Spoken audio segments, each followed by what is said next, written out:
Welcome, welcome, welcome to the working that is Chrononaut Chronicles. My name is Bill, and I will be your guide on this particular Sonic adventure. The show is, of course, sponsored by mysticalwares.com, which is Derek Condit's metaphysical supply shop located in Mount Vernon, Washington.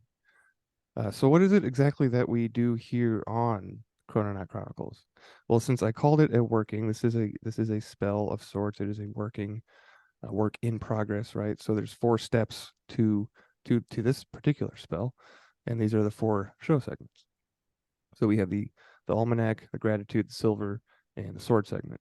So very quickly, the goals behind each of these segments is the first one, the almanac, is simply awareness. This is meant to expand our or call our attention, our awareness to upcoming astrological alignments with the planets and looking out for solstices and equinoxes and whatnot, and just to be aware of the potential upcoming energies in the week that are available for us to work with and capitalize on if we want to do that.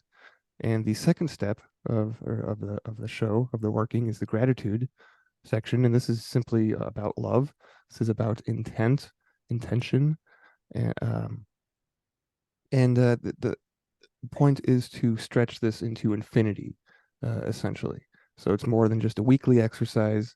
The goal here is to kind of live in a perpetual state of gratitude. So this is just a nice little exercise that we do on the show to put in that key ingredient of love. And the third step is the silver segment, and this is more about expansion and learning something new. And so we do take a look at headlines on this in this section oftentimes, and we often look for silver linings in not only the stories that we cover themselves, but I think the headlines in general, because I try not to pick out things that everybody else is talking about, right? So this is where we learn and expand. And the last step is the sword segment. And this really deals in matters involving spirit, dimensions, metaphysics, timelines, consciousness, and transformation, alchemy. Moving from a victim mentality, if we find ourselves in that mindset, into a hero mindset, right? How to use our thoughts effectively and efficiently and intentionally, right? How can we navigate more efficiently and towards our fulfillment, the fulfillment of our desires, right? So those are the four steps for show segments. So to start out with the almanac, let's see, not a whole lot happening planetarily. Tomorrow is All Hallows Eve. Wednesday is All Saints Day. Thursday is All Souls Day. So some fairly important feast days coming up. And then Saturday, actually, we do have some Saturn action on Saturday. Saturn goes stations direct, and has been actually in retrograde since June 17th. So it's been a few months, right? And it'll be starting to move through Pisces on Saturday. And Sunday, not so much a planetary thing, but time related nonetheless. It is the daylight savings time switch back, or the falling backwards. So time to mess with our clocks again, because that's a just makes sense and is a normal way to regulate your life, right? Just mess up your circadian rhythm twice a year. Sounds like a great idea. Anyway, yeah, time for the gratitude segment, right? Yeah, Switch. that's how they keep control of you. Don't allow you to be involved in the cycles. Yeah, And it's dramatic. Like there's an increase in heart attacks right after time changes. yeah. There's all sorts of weird correlations that happen because of this changeover. What, you want to go to sleep at the same time with the sun at the same point in the sky? No. Light bulbs. LEDs and blue light. I really wanted to start wearing my purple glasses in the morning. Adam gave me some purple color light therapy glasses to start blocking out all the LED, because I stare at computer screens all day, right, for my day job. So right when I wake up and punch in, bam, right, blue light LEDs. But I'm gonna start wearing color therapy glasses, I think. But that is not my gratitude. I'll get mine out of the way real quickly so we can hear from our two other chrononauts tonight. Um, Recently, I have been dealing with a bit of gum pain, gum issues. There was a pretty exciting dental adventure I had doing 13 questions. So this is the same area, if anybody remembers that. Uh, but I found a product called Tooth Terrain by Dr. Dirk Jacobson, and I've can purchase it on Clive DeCarle's website. That's where I got it anyway. But it is a tooth or a gum serum. I'm sorry, it's a gum serum. I believe it is a probiotic. It does work with your microbiome. But I was experiencing some mild achy gum problem, and immediately the first time after taking it, you take it's just 6 drops. It comes in a little tiny bottle with a pipette, and you just put 6 drops in your mouth, swish it around, and swallow it, and pretty immediate. It's pretty amazing. So probably not going to have the same effect for everybody, but I had luck with it. Kept me from going back to the dentist, which I'm thankful for, and I'm able to you know diagnose and address the problem myself. So that is my gratitude, finding this wonderful uh, tooth terrain serum. And the terrain part is based off of the terrain theory of medicine and how the body works, as opposed to germ theory.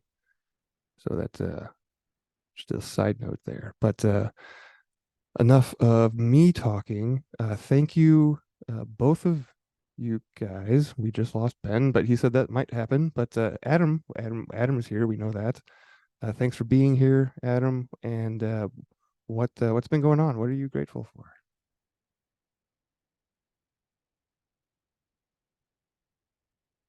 Adam is muted still. Well, I was talking. I was going to praise technology, but I got silenced by technology. User error. It's not technology's fault. Yeah, I am very thankful for the ability to get things. I've probably mentioned how much I love eBay in the past, but I was able to reunite myself with one of my greatest childhood experiences. There was a product called, I guess they called it the Joker Ball. And in the early days of electronic talking toys, it was just a ball and you would push it and the Joker would laugh. And I had it burned into my brain what it sounded like.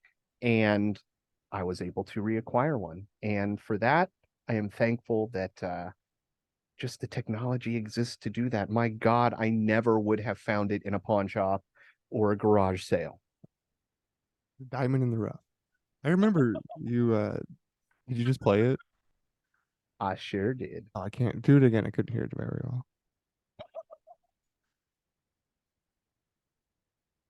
Yeah, it was really kind of came through. Um, Okay, try this now. yeah, it was a little better. Just a short little a It's laugh probably getting squashed by the Zoom algorithms.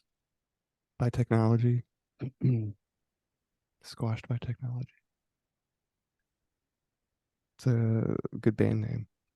Squashed by technology. Then you find out the guy's wife's name is Technology. Oh, moving on. um, let's see. I guess that'll do it for the gratitude segment of this show. Moving on to the silver segment, I do have several headlines picked out. Oh, by the way, we usually mention what we're doing for the sword segment during the little synopsis at the beginning, but we're going to be reading from Neville Goddard again, uh, out of his book called The Power of Awareness, and from the chapter entitled Consciousness. So that'll be after the silver segment. But here we go. The first headline that I wanted to go over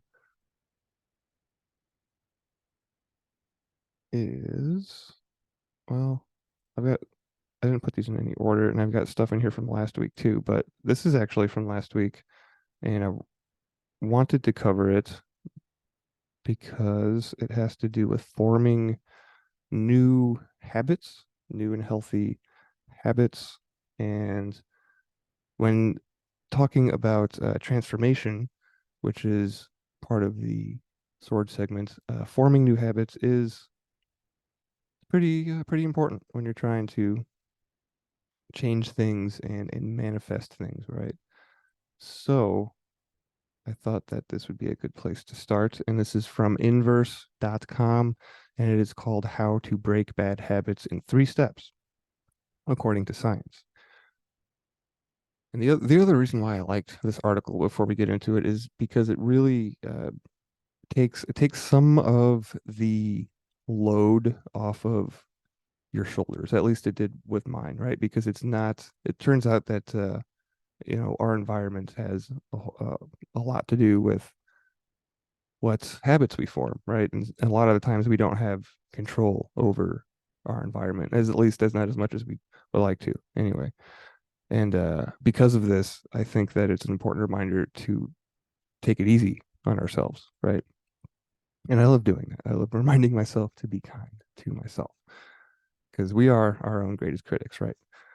So instead of the article is starts out as human beings steeped in philosophies of free will, we like to think we have total control over our actions. If someone is always late to meetings, we ascribe their tardiness to laziness or poor time management. If someone struggles to lose weight, we often think, why can't they just skip dessert and work out? Wendy Wood is a social psychologist at the University of Southern California who has studied human behavior, habits, and decision making for more than 30 years. She is the author of the book Good Habits, Bad Habits: The Science of Making Positive Changes That Stick. We tend to think it's all us, Wood tells Inverse. It's all our own agency and self control that will push us in the right direction or make us fail. But that's just not true. We actually have far less control over our behavior than we like to think. That's because about 43% of our daily actions are habitual, conducted on autopilot, without much conscious thought or effort. We have a sense we are in charge of everything and we take responsibility for everything we do. And that's fine, but performance reflects habits, not desires and goals. The implication shouldn't be changing behavior is as easy as making a decision to do something different, she says. That decision should involve changing our environment, making the behavior rewarding, and figuring out how to repeat it on a regular basis so that it becomes automatic. In order to make or break habits that stick, hijacking the environment is much more effective than attempting to change, than attempting to will that change into being. Rethinking behavior, rethinking behavior change from this perspective can be liberating.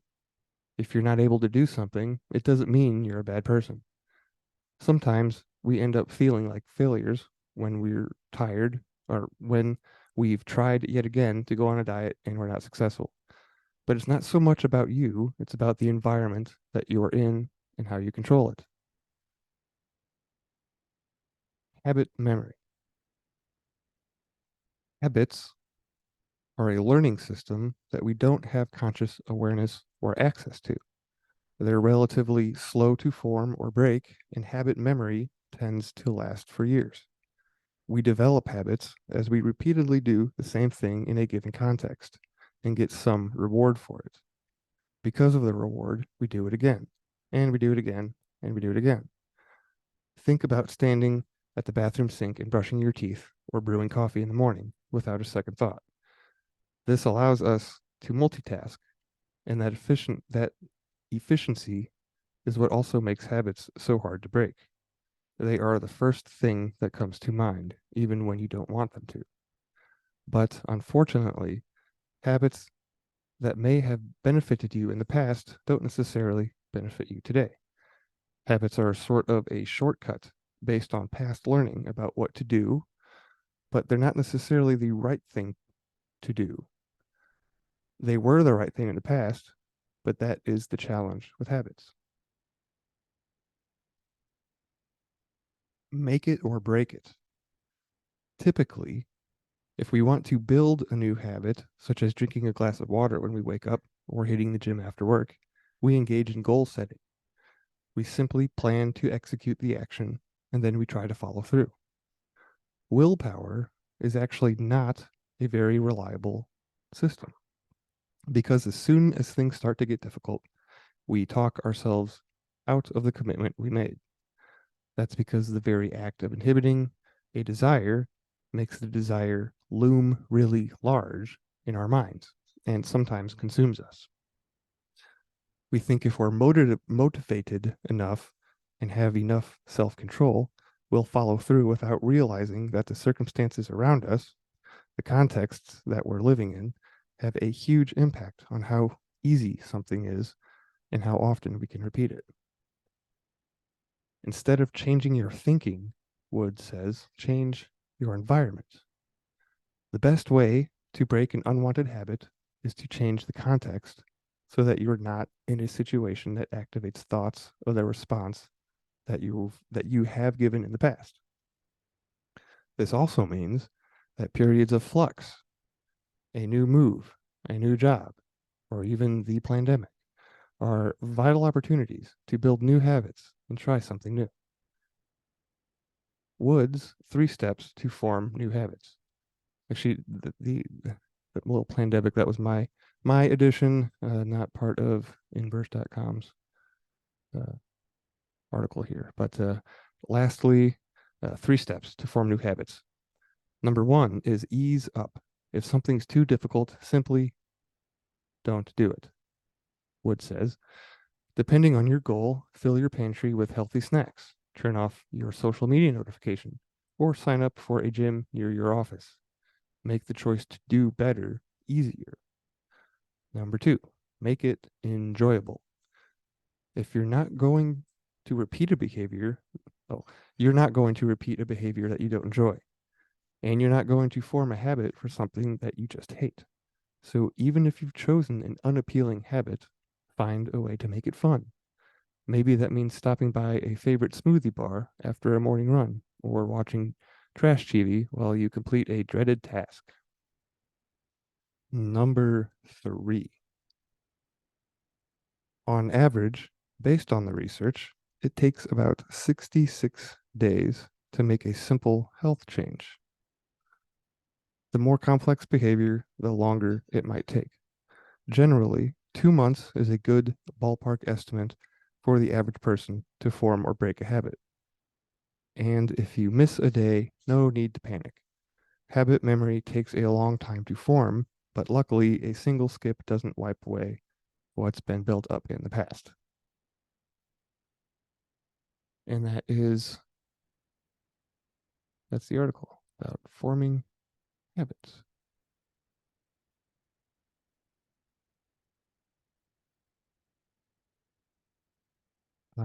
Some things that jumped out at me. First of all, when I read this, I asked my wife what her opinion was because I was still in the perspective that you can just willpower through it, right? And that is, as we can see here, not really scientifically viable. So it was a little bit of a ego check for me. But then again, looking back at my own experience and making a move recently, and the just amount of flux, to use the word in the article, I was able to take advantage of that and form better new better habits. So Well, people are patterns, people are habits. People do things very specifically in certain ways, whether you realize it or not. You're literally programmed like a computer. When I did interrogations, you would ask questions in a certain order, looking for how a person reacts, going back very, very formulaic until you click on a point. You're like, ah, I see that light went off, that switch, that little indicator, and I'm going to push this next button. And you do that in the right order, and you can get people to completely open up to you. And the same thing goes with habits and patterns. Like, um, you may think that they're organic and be willpowered through, but they are deeply programmed by the social environment around us. Oh yeah, I wasn't even thinking.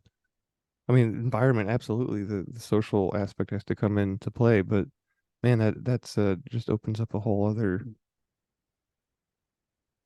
type of perspective. I was just thinking from my own Yeah, little bubble.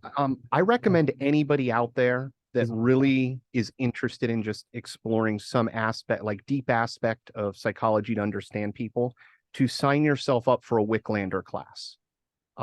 It was a 2-day course that I took as part of my job, and it completely changed my life. Because once you start realizing that in other people, that you can have somebody that you're going to sit down with that knows they've done something, that if they tell you about it, they're going to go to jail and their life will be destroyed. I'm going to ask you questions in a certain order, look for, your reaction, and do things formulaically. And at the end, you're going to be remorseful. You're going to tell me everything willingly.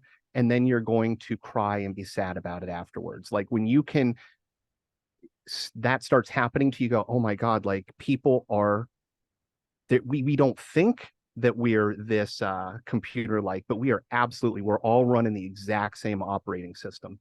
And it's the same reason like grifters will get on top of people for what do they call it? It's like when somebody sees your loved ones, cold readings, you're speaking and looking for people's reactions, and they're giving you tons and tons and tons of information that they just don't even realize. And then you can utilize that against somebody to appear to be a magician.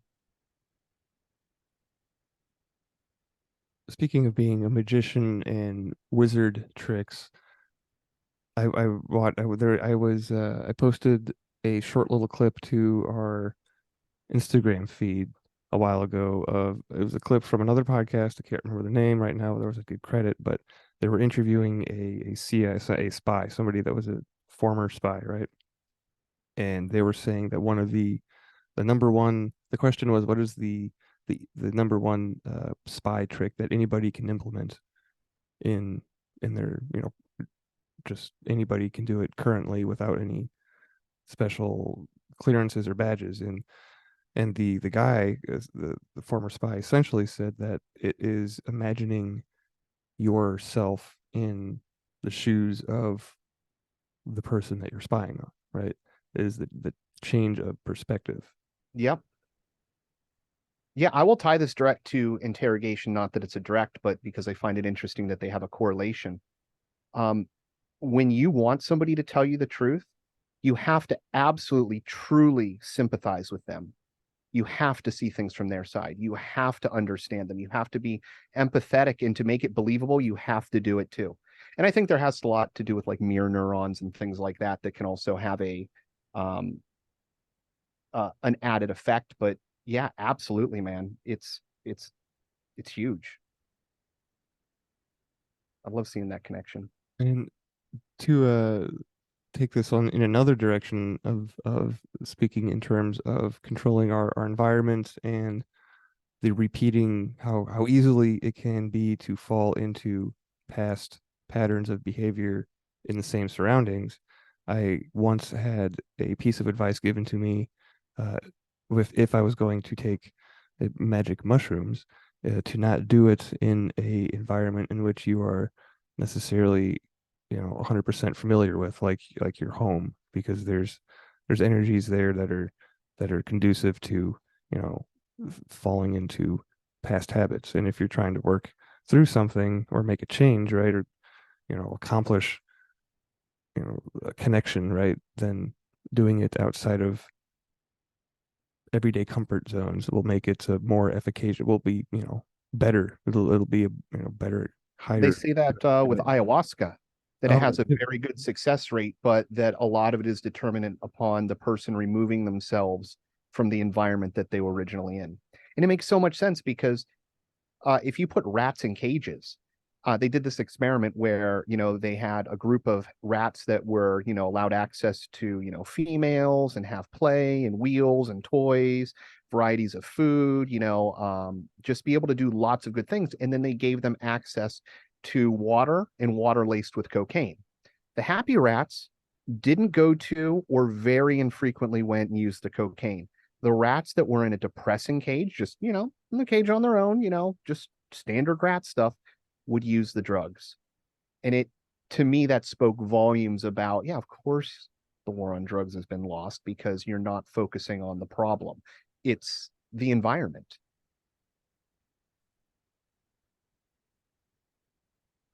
yeah.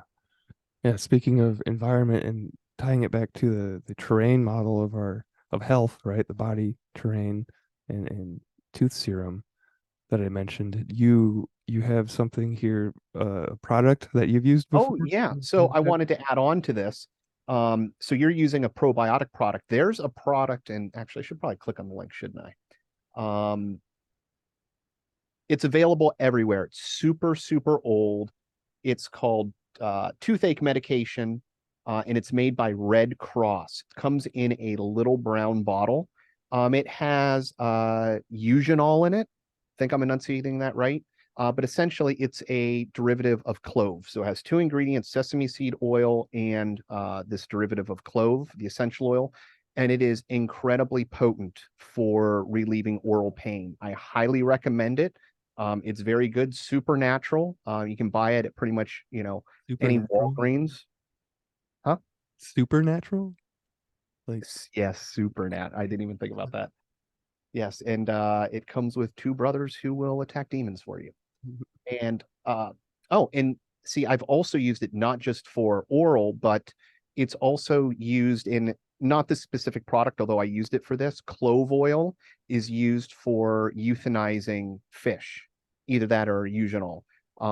It has a analgesic effect and it puts their respiratory system to sleep and they stop breathing. So I was very compassionate for a goldfish that I had who became ill.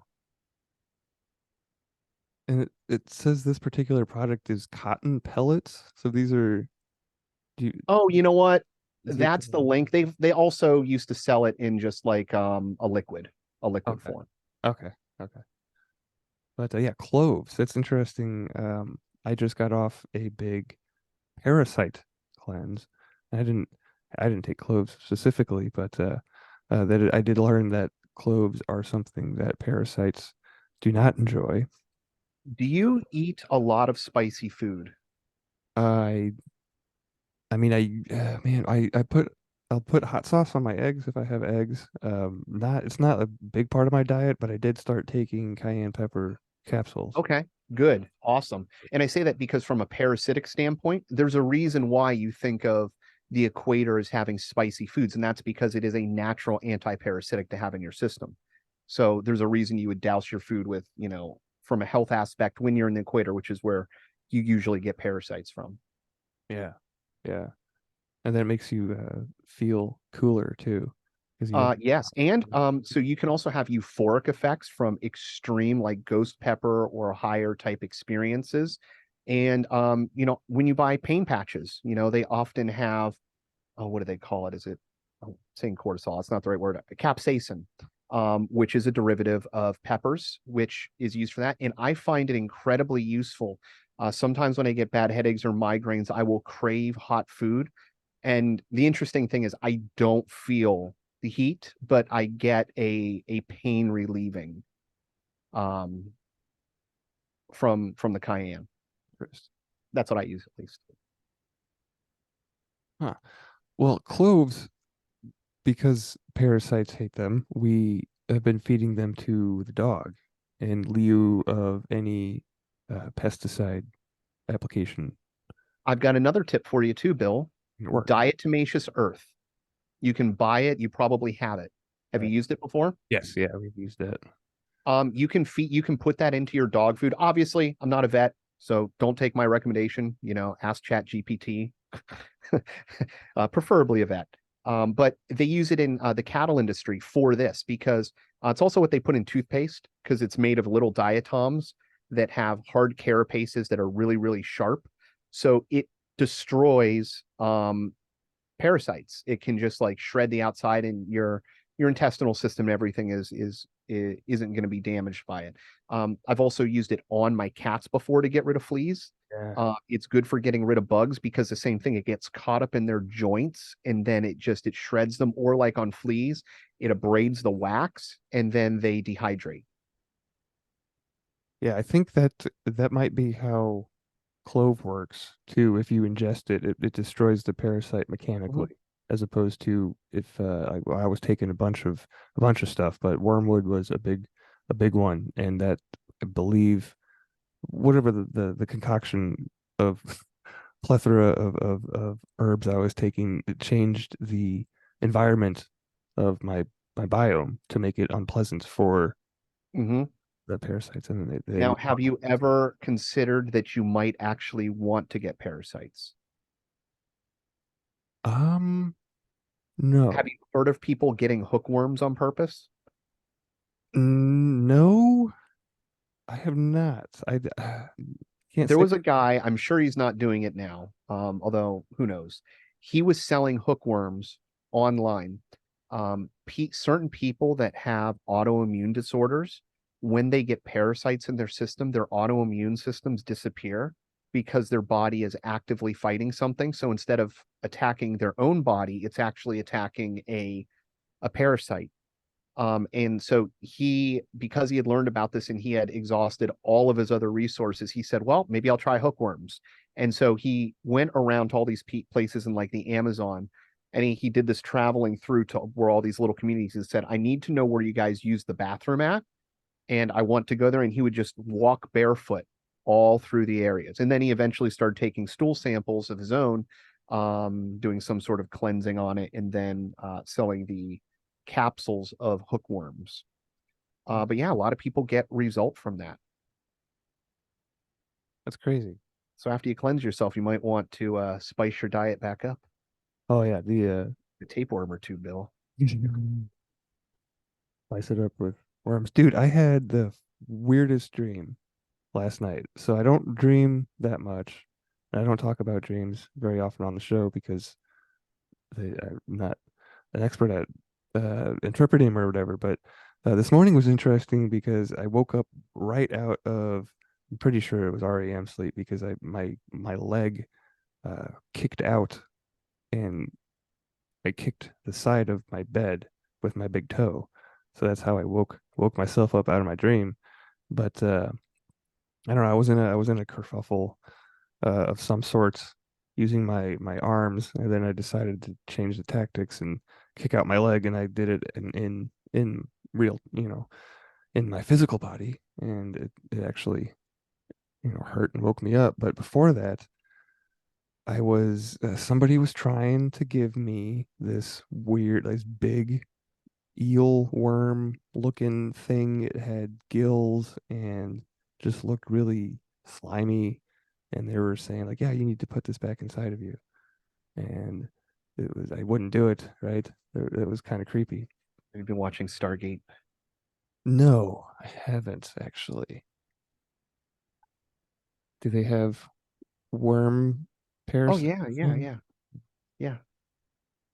Yeah, it was weird. Exactly. Spoiler alert. You find it out very early on in the movies and series. Well, speaking of, I guess we're on the health train. I do have this article next from Daily Mail about, speaking of silver linings, right? There is this good news. FDA approves $12,000 cancer treatment that uses sound waves to disintegrate tumors as a painless alternative to radiation and chemotherapy. That is phenomenal. Yes, it is. I read the article obviously before, and I believe this is only applying to liver tumors. or kidneys. We'll find out here in a second, I'm but guessing liver. I think it is liver. But yeah, the future, I believe, of medical instruments and procedures will be sound and light based therapies. So this is just the tip of the iceberg. I guarantee you, this is not new technology.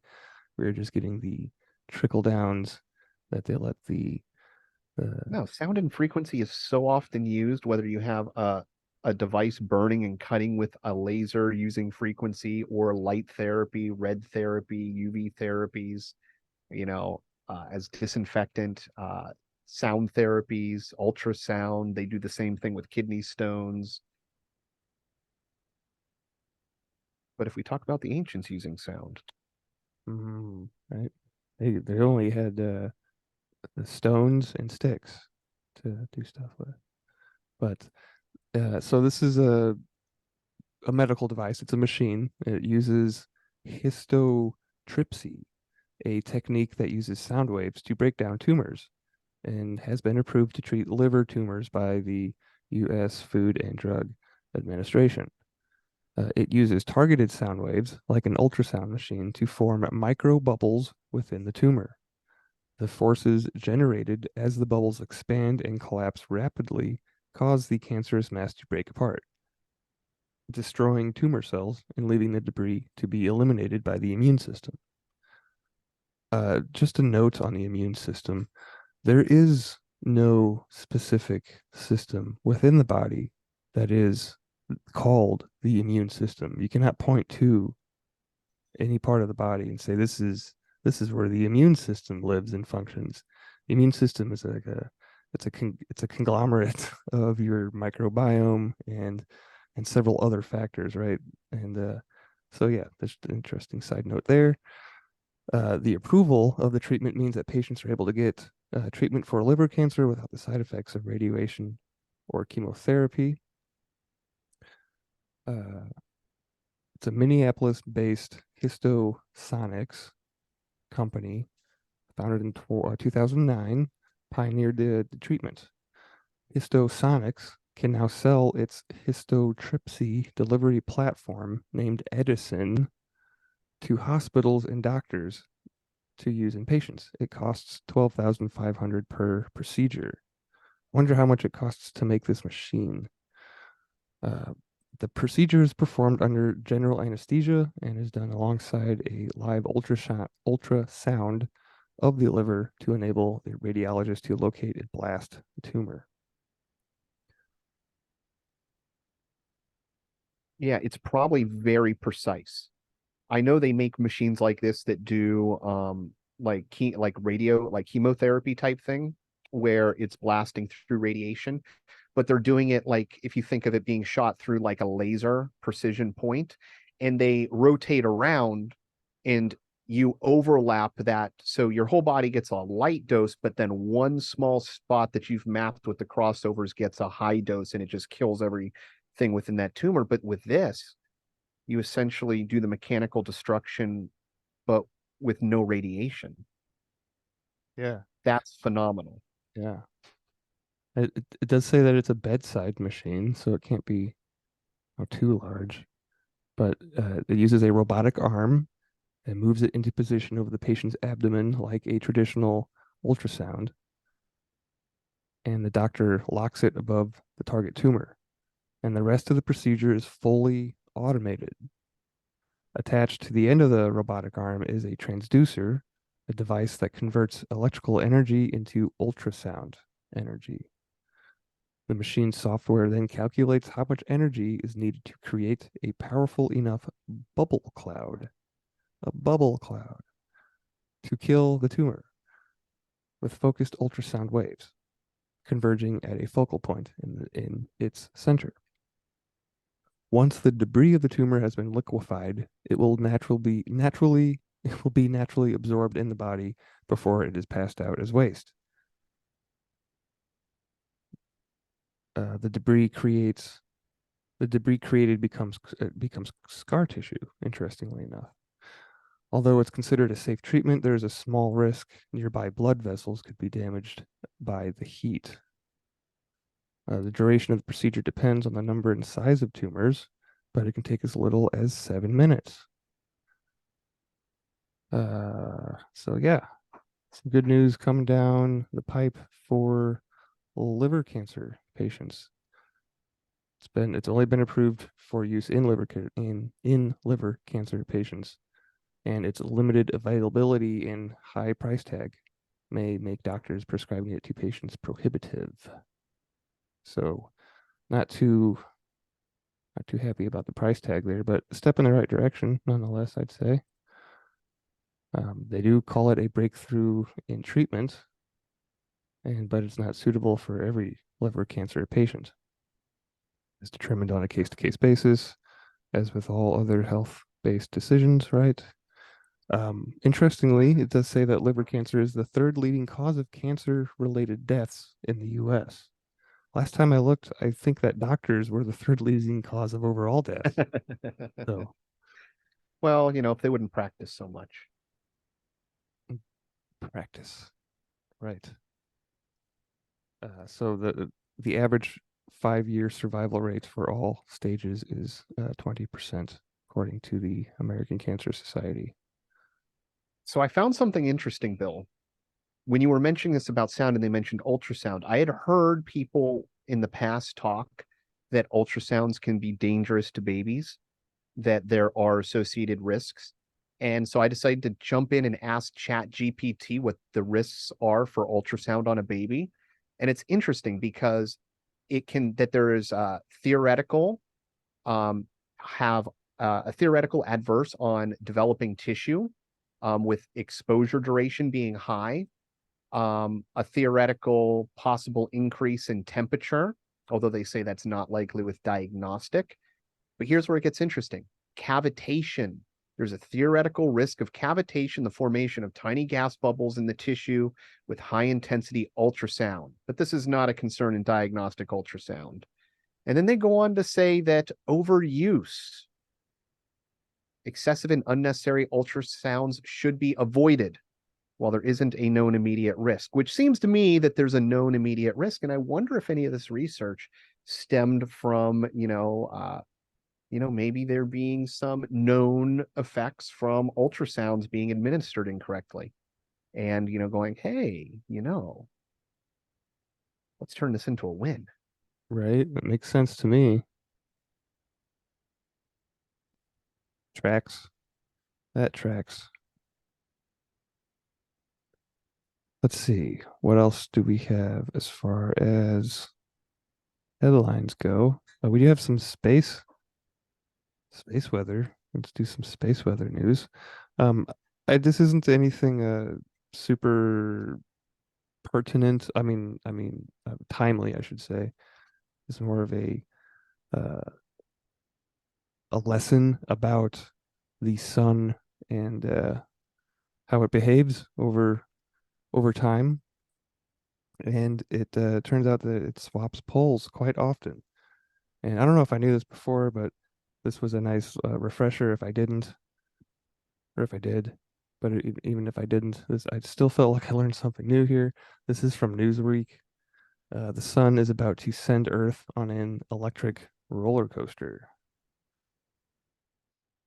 Says the sun's magnetic poles are about to disappear as they swap polarities, which may lead to a number of geomagnetic storms hitting Earth in their wake. The sun's magnetic poles swap positions every 11 years as the sun approaches, its most active period, solar maximum, with the sun having no magnetic poles and a messy, chaotic magnetic field during the interim. The amount of time that the sun is left with no poles varies from solar cycle to cycle.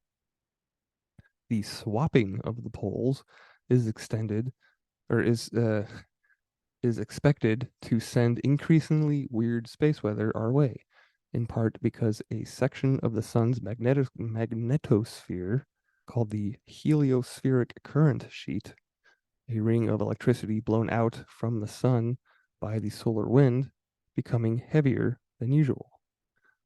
The solar polar reversal is a normal phenomena that occurs every 11 years.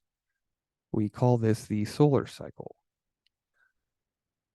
The reversal happens when the poles themselves are about to disappear, but it's actually when the sun is most active. If you could see the sun's magnetic field right now, it would be a large tangled web of magnetic field lines without a coherent shape. In half a cycle's time, 5.5 years from now, the poles will be well defined and look more like a bar magnet. What this means right now, as we are solar maximum with a huge mess of solar magnetic fields, is we get more solar flares and coronal mass ejections. These can hit Earth and cause geomagnetic storms in our atmosphere, which last year caused the loss of about 50 Starlink satellites. Oh no. Geomagnetic storms are a result of solar flares or coronal mass ejections of solar plasma being flung out from the sun, which usually occurs at sunspots or other areas of high magnetic energy. The sun's magnetic field behaves a little bit like lots of elastic bands, which during the rising phase of the solar cycle, which we are now in, become increasingly tangled up and taut. At some point, all that stored potential energy has to be released, which is the chaotic period we call solar maximum. Once the stored energy is released, the field returns to a less tangled and simpler state, only to begin the cycle again. It's essentially a cyclical process of a buildup and release of energy, kind of like the moon, right? Uh, the sun's magnetic field threads through the visible surface of the sun, the photosphere, and at its densest can result in the appearance of dark regions called sunspots. At solar maximum, there are many sunspots. At solar minimum, there are few or none at all. The next solar maximum was forecast for 2025, but the sun has been ahead of schedule this cycle, sending out higher numbers of flares and CMEs that would usually be expected 2 years before the maximum. And we're 5.5 years out. Right? Isn't that what it said?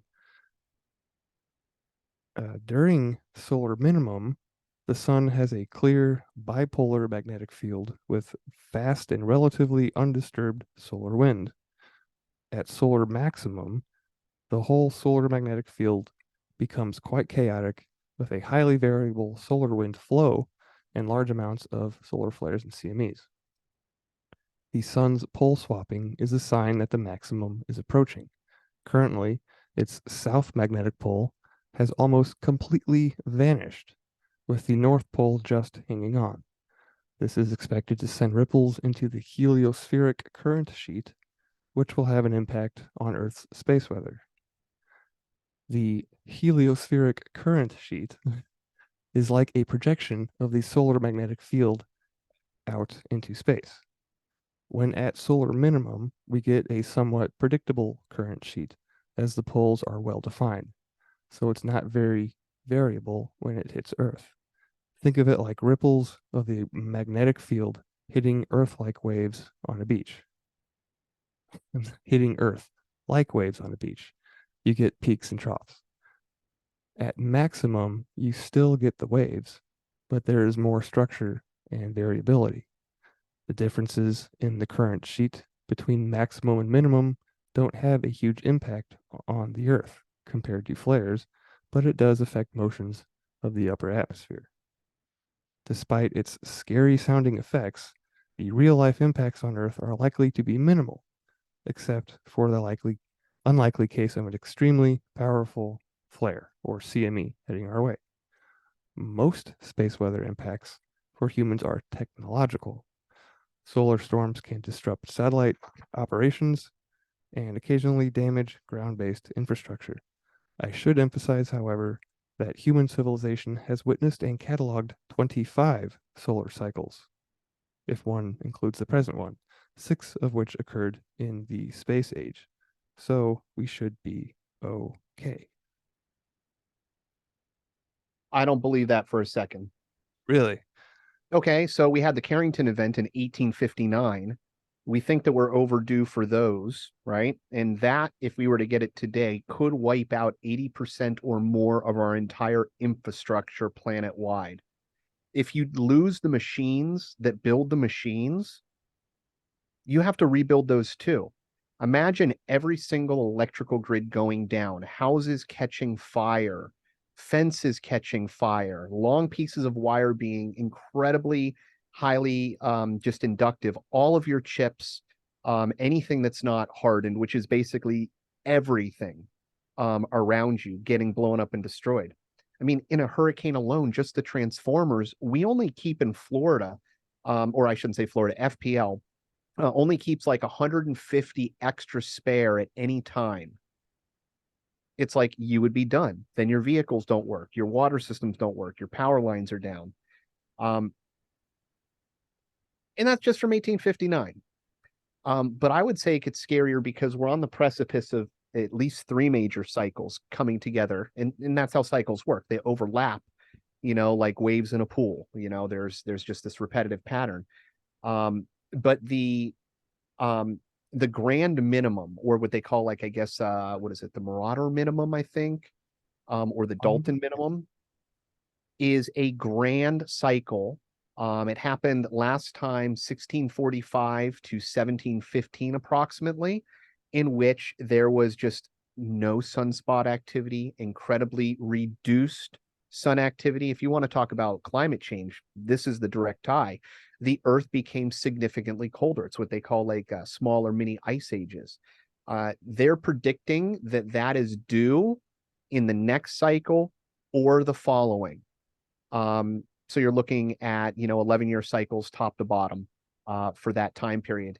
In addition, the really scary thing is, although they may be right that these don't usually impact us, we're also seeing a huge increase in impacts from solar events that in the past we haven't had as big geomagnetic storms, proton storms, different events like that are impacting us significantly greater. And you can tie that to the reduction in shifting of the Earth's magnetic field. And that's terrifying because there's also a direct tie to the cataclysms of, approximately 12,600 years that are also tied to when there is a magnetic reversal on the planet.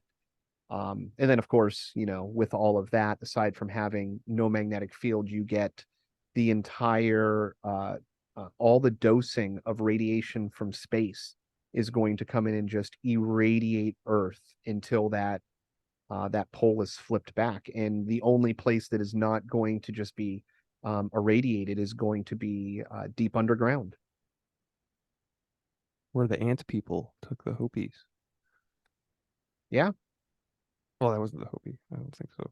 I don't think it was, but The amount of underground living facilities holding tens of thousands of people, or not having them in them, but the capability of the amount of underground structures all across the world, very, very old. It just makes you wonder if these things weren't utilized in ages past. And, maybe they paid more attention to some of their ancient knowledge, ancient calendars and cycles, and were able to prepare.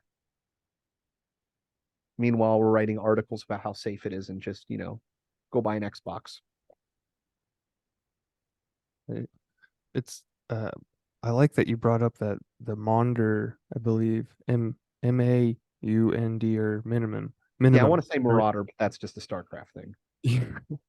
Because there was another article that I took off my show prep list because I don't know, I just thought it wasn't interesting, but it has to do with the strange anomaly in the sun's solar cycle being discovered in centuries old texts from Korea. And so I guess I'll just go through this relatively quickly to get the main points. But let's see. The Maunder minimum, sometimes referred to as the grand solar minimum, was a period of greatly reduced solar activity between 1645 and 1715, when sunspots effectively disappeared, according to Scott McIntosh, who was a solar physicist at the National Center for Atmospheric Research in Colorado. This is an article from Live Science, by the way. And he says during this time, the sun's output was so low that average global temperatures also dropped in what scientists have dubbed a mini ice age. Though it was also likely linked to high levels of volcanic eruptions at the time. Sunspot records paint a general picture of the Maunder minimum, which is named after the English astronomer Edward Walter Maunder. But there's still much about the period that scientists don't know. So in this new study published on October 3rd in the journal AGU Advances, researchers analyzed historic auroral records from Korea and found that solar cycles during the Maunder minimum were only 8 years long on average, 3 years shorter than modern cycles, which we just learned are supposed to be 11 years, right? The Aurora records were part of 3 separate books or chronicles, written on behalf of Korean kings that contained detailed daily reports of royal business, state affairs, weather, and astronomical phenomena that occurred within the Korean peninsula between 918 and 1910, according to the 2021 study that first described them. The astronomical sections of the chronicles frequently speak of red vapors or vapors like firelight. The researchers believe these descriptions refer to the West Pacific anomaly, an area above Korea that produces regular red auras despite being far from the magnetic poles. Like other auroras, the WPA occurs when solar radiation collides with Earth's magnetic field. But unlike other auroras at the time, these light shows. I'm reading this off my phone, so it's getting moving my screen because of pop-ups.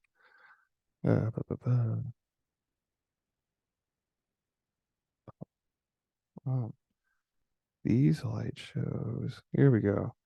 But unlike other auroras at the time, these light shows persisted despite a decrease in solar activity because the Earth's magnetic field is thinner in this region, which makes them a great proxy for solar cycle progression. The dates when these auroras occurred show that solar radiation from the sun followed an 8-year cycle.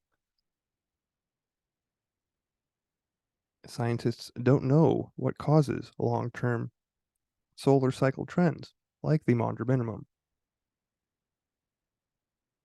McIntosh said, there are many things that could influence solar activity over such long periods.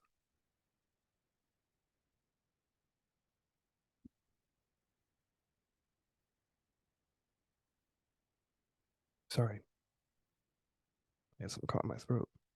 Yeah, and there's also a direct correlation to, oh, excuse me, I'm coughing too. To the planets.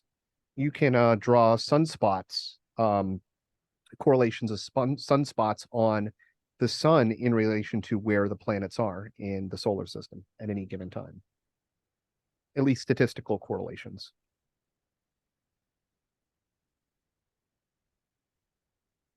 Speaking of swapping, uh, switching magnetic poles and such, I did just real quickly wanted to float this idea past you, Adam. I had recently listened to a Crow 777 podcast, and he had a guest on talking about the uh, symbolic nature of symbolic studies, right? And his premise, his theory, what he's uncovered or come to conclude is that the pole, like the North Star, is essentially what the originating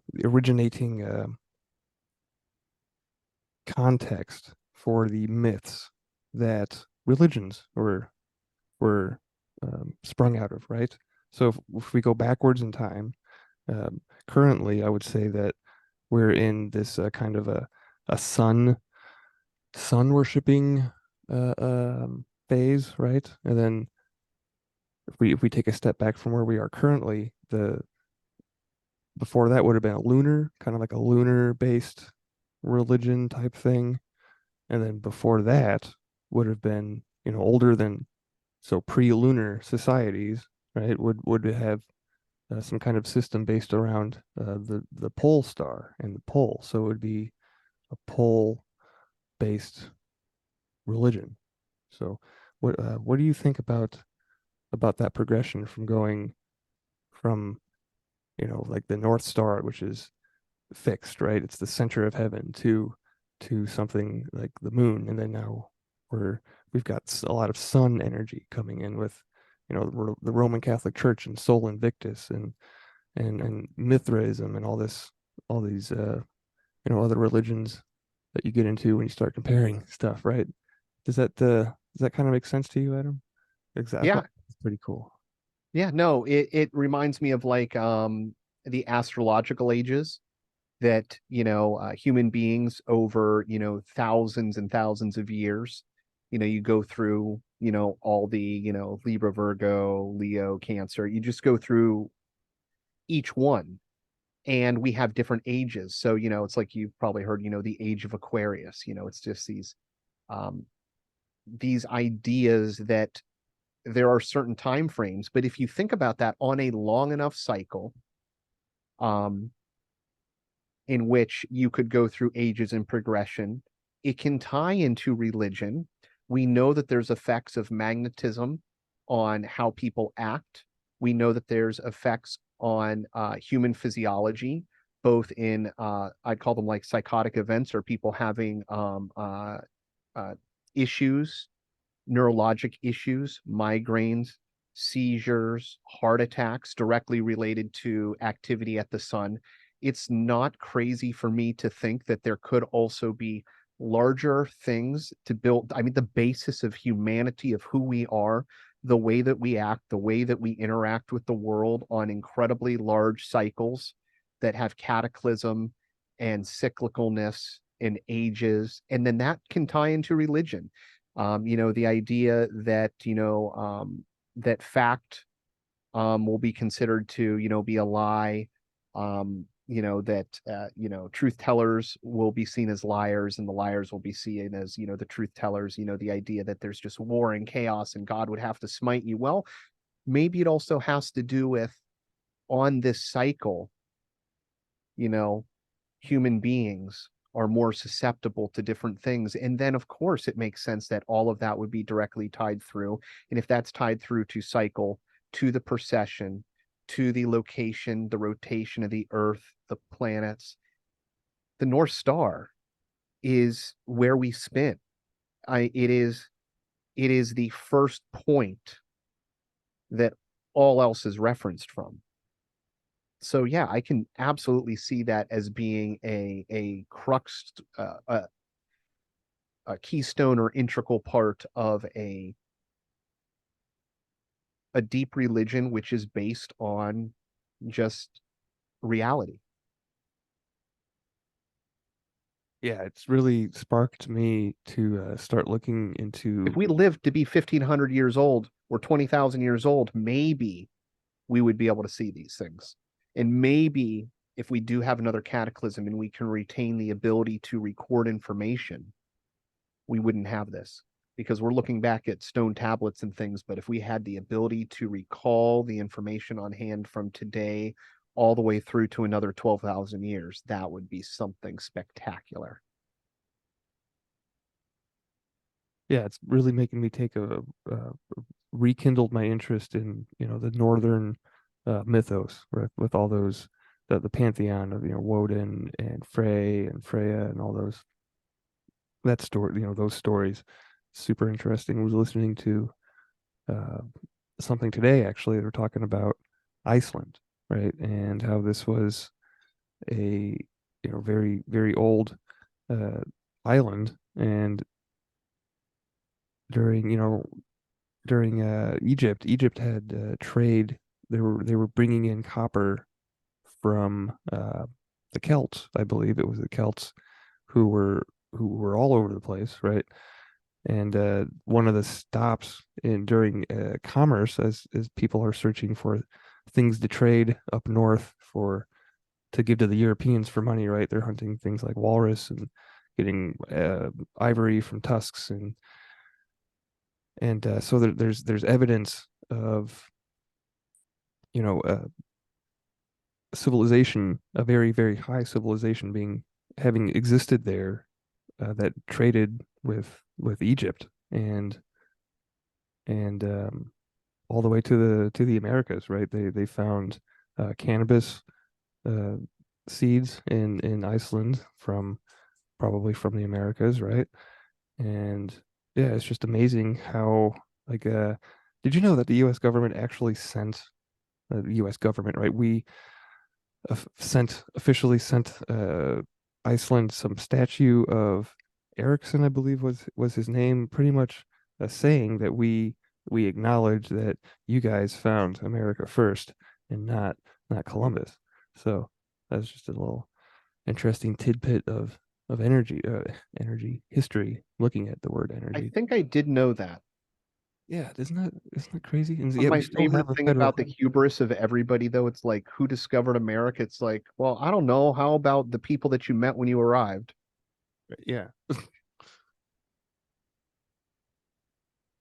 Oh, and they were talking about the genetics of Hmm. Icelandic people have Native American blood from mitochondrial from the mother, like the It makes polar sense myth to me. bringing When you back. Yeah. when you look at the amount of evidence of travel in ancient past, that even during like the Bronze Age, I think it's Nova Scotia, that they found evidence of these people who are known for mining copper, mining massive amounts of copper and transporting it across the world. You have, the Chinese with their huge fleets. In America, you have, Roman artifacts and things from England found over here way before anybody was ever supposed to have noticed that we existed here. Chinese artifacts, different things, and it's like, well, the truth is, a lot of people would travel, and there was a lot of technology for being able to do that. You know, um, you know, during certain eras, we know it certain wasn't like a jet plane, but boats existed. Boats are a very, very old technology. Anybody who sees a curled leaf fall onto the water knows how to make a boat.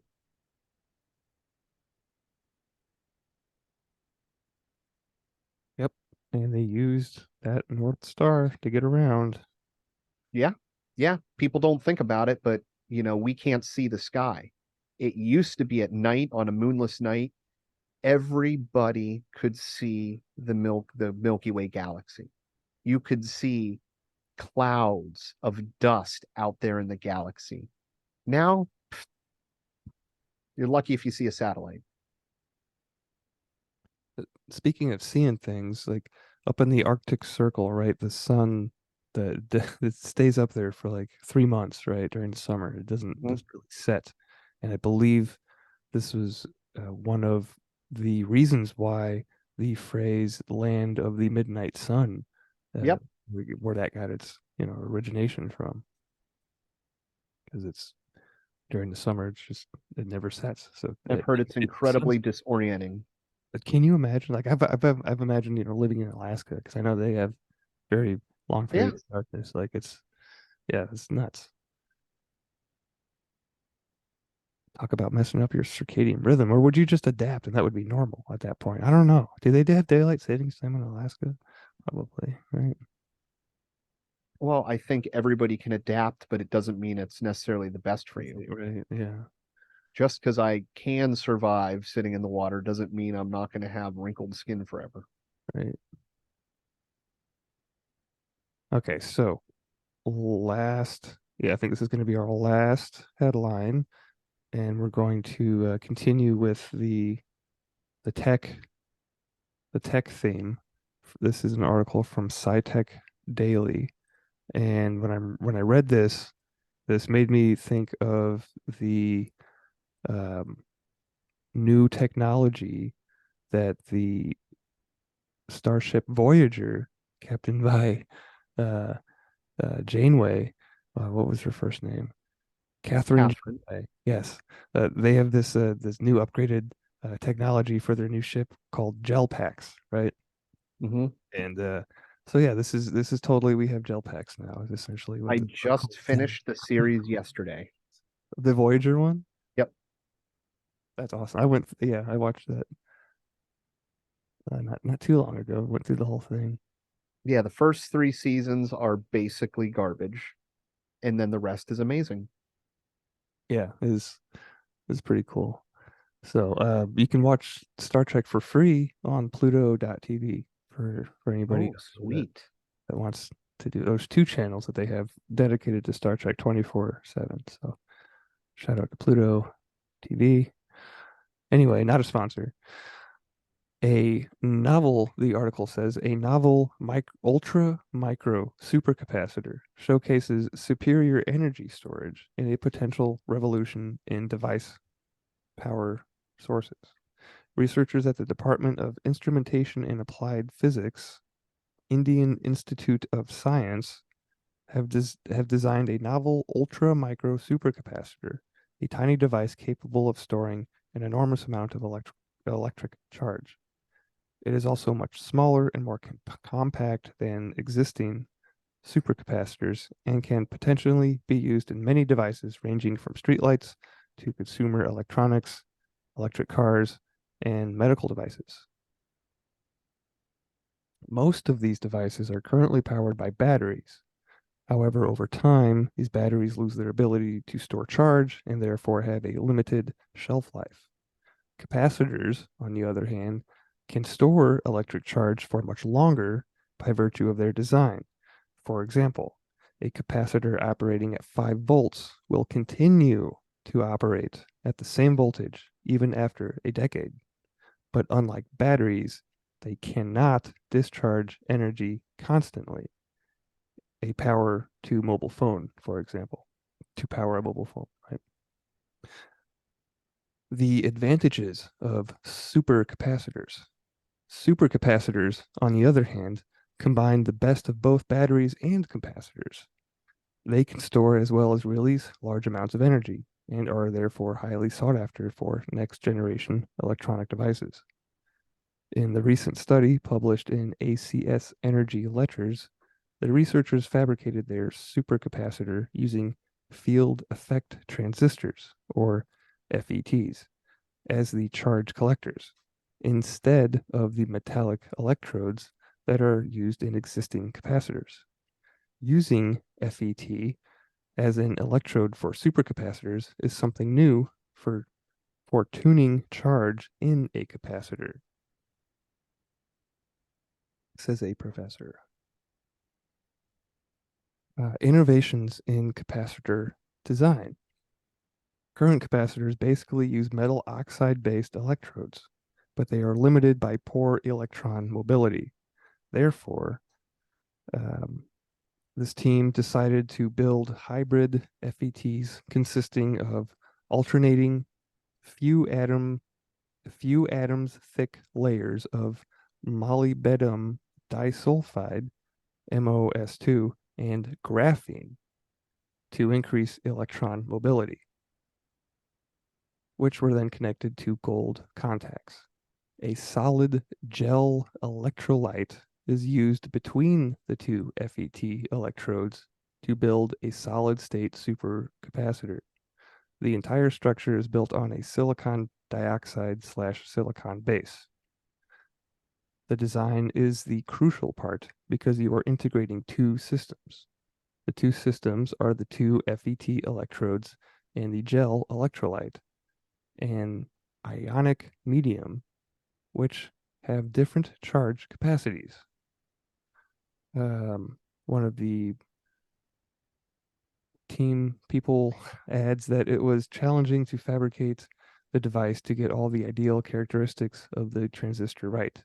Since these supercapacitors are very small, It cannot be seen without a microscope, and the fabrication process requires high precision and hand-eye coordination. Once the supercapacitor was fabricated, the researchers measured the electrochemical capacitance or charge holding capacity of the device by applying various voltages. They found that under certain conditions, the capacitance increased by 3,000%. By contrast, a capacitor containing just MOS2 without graphene showed only an 18% enhancement in capacitance under the same conditions. In the future, researchers are planning to explore if replacing MOS2 with other materials can increase the capacitance of their supercapacitor even more. They add that their supercapacitor is fully functional and can be deployed in energy storage devices like electric car batteries or any miniaturized system by on-chip integration. They are also planning to apply for a patent. And that's that article. Another amazing um, use for graphene. Such a game changer in the world that we're moving into. Are you familiar with capacitors, Bill? Not not totally, just kind of what we just read. Here's what's amazing. It's super simple. And you can look up how to make your own capacitors. It's really easy to do using like glass jars. If you've ever like run your socks across a carpet and you get a static charge that's built up, you're in a sense a capacitor. You're holding a static, an energy charge. And that's all that it is. It's, essentially you've got the inside of a capacitor, which is usually an electrolyte with some sort of just like membrane that it's soaked into. And it's in between layers of metal. And so it builds up this high static charge that can be held in that location for an extended period of time. What's interesting about this is what they're doing. It seems that it's allowing them to discharge at different rates, which normally a capacitor is like everything goes at once and it pops. Then you need to have other circuitry to deal with that. But it is super stinking cool Yeah, so because graphene's just graphite, but formed in a certain way, carbon. yeah, it's better use for it than putting it in the vaccines, right? Which aren't, I should say, the inoculations.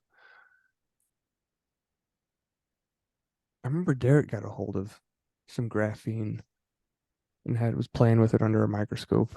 Yeah, Wow. you can. I'd be careful with it only because with nanoparticles, they can bypass the blood-brain barrier. And, who knows what that is actually doing to you. It's That's why some increasing people your say to capacity. avoid like food additives like titanium oxide because it can do the same thing. Yeah, yeah, that's titanium oxide. I saw that in one of my recently saw that in something I used to eat all the time was what it was a snack, like a treat I would have. Maybe it was Anything that's white. Look at your candy white. canes. Look at Is it white? your glazed products. Anything that's got like an icing on it. All of your products that are made of plastic, the pure whites are all titanium dioxides. The paints in your houses. Um, it is a huge commodity out there. The amount of mining that is done for that is insane. I remember what it was in. It was in a frozen dessert, like ice cream. Sounds about right. It's also in a lot of gums. Anything that's got that white look to it. Yeah, it's crazy because this I believe this frozen dessert thing was from a health food store. I So love it. It's like you're eating paint chips, but yeah, it's like it's I'm they I'm I'm market it. They I'm market eating whole paint. the marketing that they make you they trick you into thinking that it's good for you. It's not. Well, I dare anybody to take their favorite cheating product and Google what the actual ingredients are made from. Yeah. It's like, oh wait, that's a petroleum-based dye. It's also used in clothing. Hmm. I'm sure I was meant to digest that. Or wear that for that matter. Like it'd be I kind of do worry about that. I I worry about the dyes that are in my clothing because I know some people. Angie has a friend who cannot wear black clothing because he has severe allergic reactions to it. And I'm like, well, I like neon colors. I love this red shirt. Like, does that mean my green shirt actually has arsenic in it? Right? That's a good question because I have been not really doing a deep dive into looking at dyes, but this topic has been floating around my household uh, in regards to dyeing some articles of clothing like indigo and such. But like, what does yeah, neon? That's got to be something special because you can't just find that out there. Like they use, you know, indigos from a plant, right? You can go out and harvest that. I don't know, harvesting neon stuff. Like they also used malachite for green dye, which is super toxic for you. So Hey, all the old, you've heard of like uranium glass, that glowing green. That's because it makes that beautiful glowing green. And there's a lot of old drinkware and stuff that is made from it. so we should stay away from old green glass bottles. Yeah, yeah. Well, like any old products, a lot of leads, all the good stuff. Well, we did. We've got a lot of we did cover a lot of good stuff. We've got new cancer treatment. We've got Voyager gel packs hitting the market, and yeah, it was a good silver segment. It's I think that I've structured this to be the headlines themselves are the silver linings, right? It's not we don't have to sit here and dissect uh, news stories about, you know, horrible topics and then pick out the silver linings from that. We can just go right to them, which is more in line with our expansion theme in the silver segment. So moving on to the sword segment, and this I guess this will just be a little bit of a shorter uh, episode than our normal 2 hours. I try to hit 90 minutes, so make sure to subscribe if you haven't and get your guaranteed at least 90 minutes worth of Chrononaut Chronicles a week because we do try to do this on a weekly basis. Um, We are infusing you with the good frequencies. we are. This is the good spell. This is our good spell.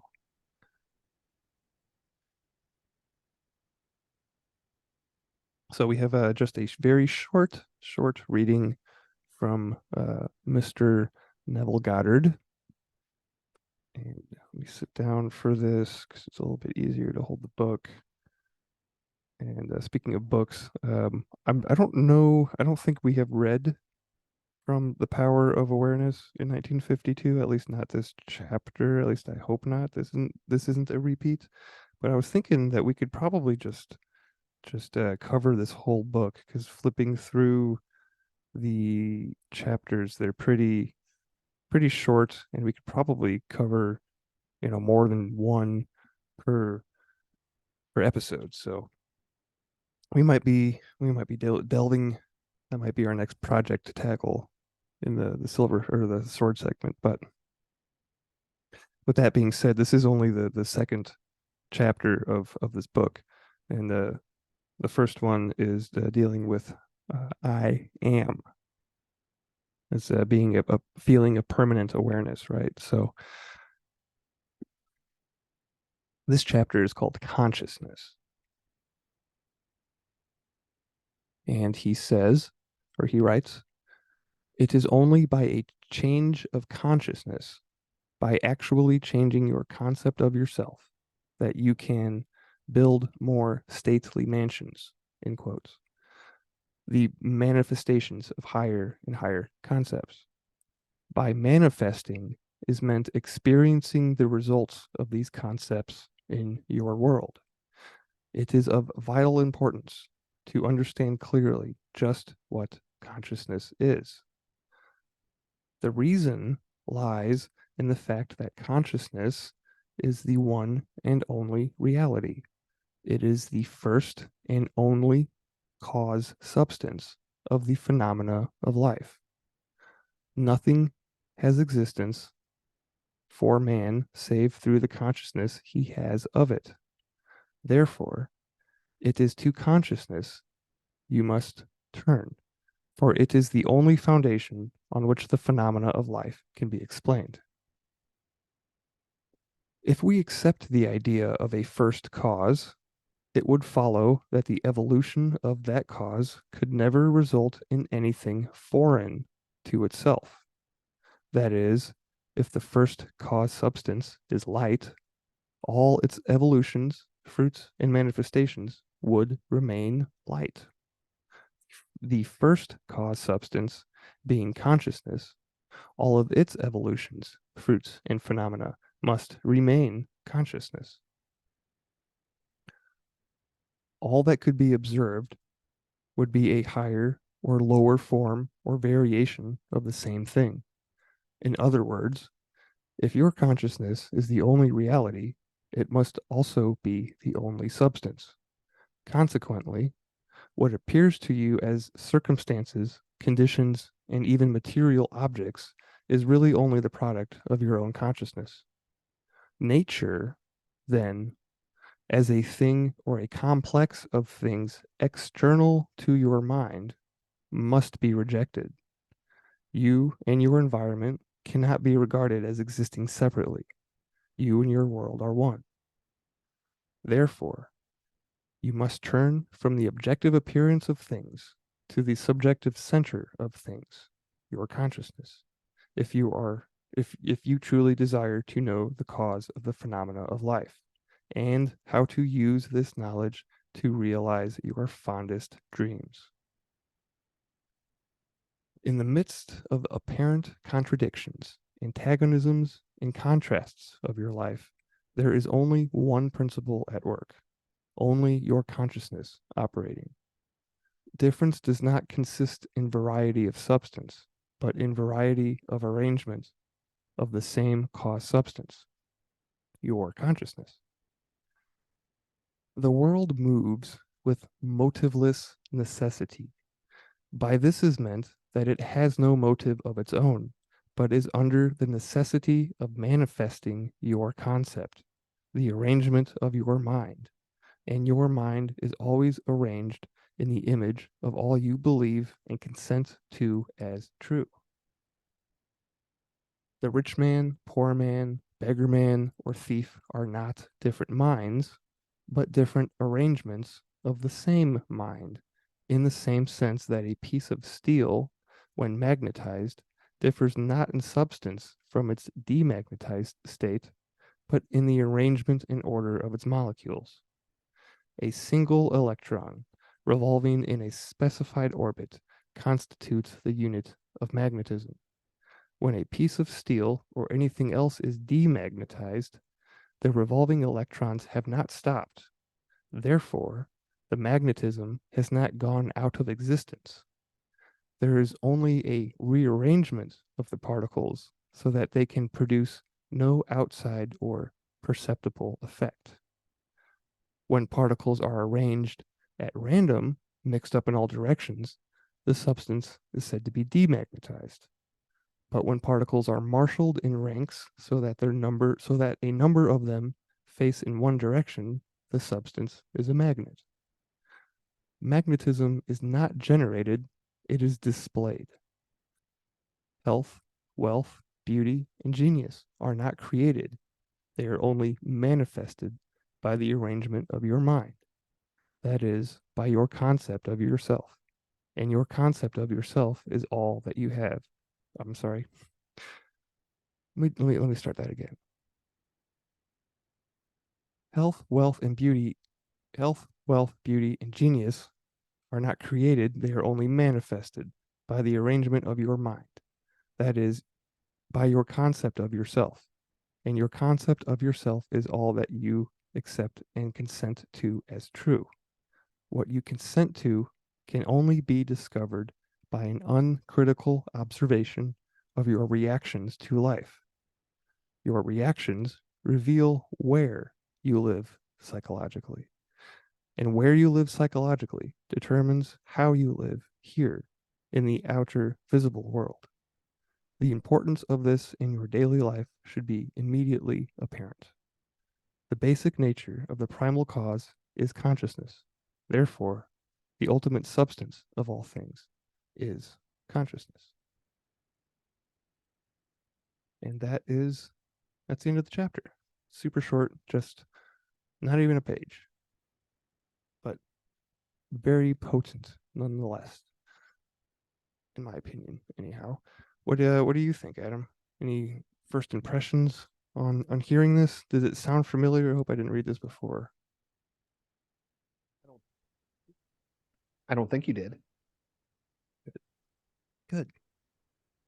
Do not think you did. Sounds fresh to me. Yeah, it sounds like it tracks, I think. Talking about magnetism. We were just talking about flipping poles. Flippin Poles. And poles. Sun's poles. So yeah, it's always good to hear from our friend Neville. And I was thinking today about a past guest of 13 Questions by the name of Provo Kid. So shout out to Provo Kid. His book suggestion or his answer to the book question was something by Neville Goddard. I can't forget.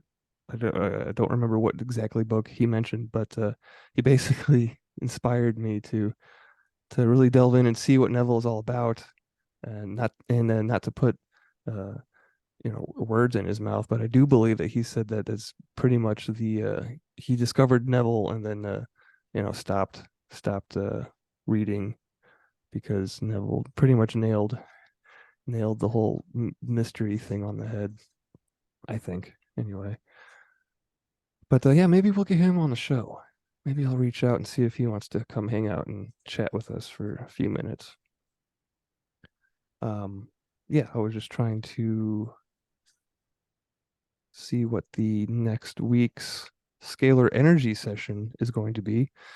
I do like to, this is something I try to remember to remind myself and all of you to do on a weekly basis because it is a free service that Derek offers through mysticalwares.com.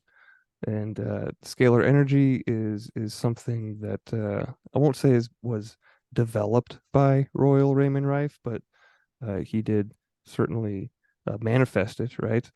And you can learn all about that on mysticalwares.com, their scalar energy page. So just go to Mystical Wares, scroll down, look for scalar energy.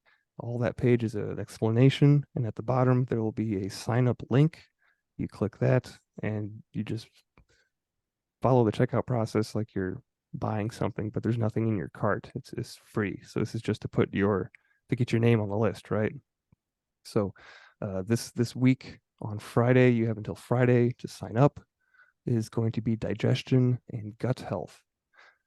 And you can find the list of frequencies. I believe that he has a link to it on his website, and the targeted areas each week are chosen based off of group feedback. So definitely get in there and see what it's all about. You got nothing to lose. It's free, right? Speaking of free, I am grateful that Derek is sponsoring this show because I don't have to go out and ask you guys for money.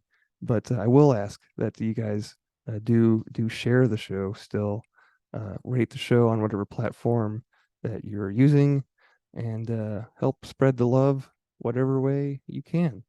Time, talent, treasure. If you enjoy what you're listening to, you want it to grow, man, put some water on that garden, give us a little bit of fertilizer, help us out. Exactly. So until next time, Chrononauts, carpe diem.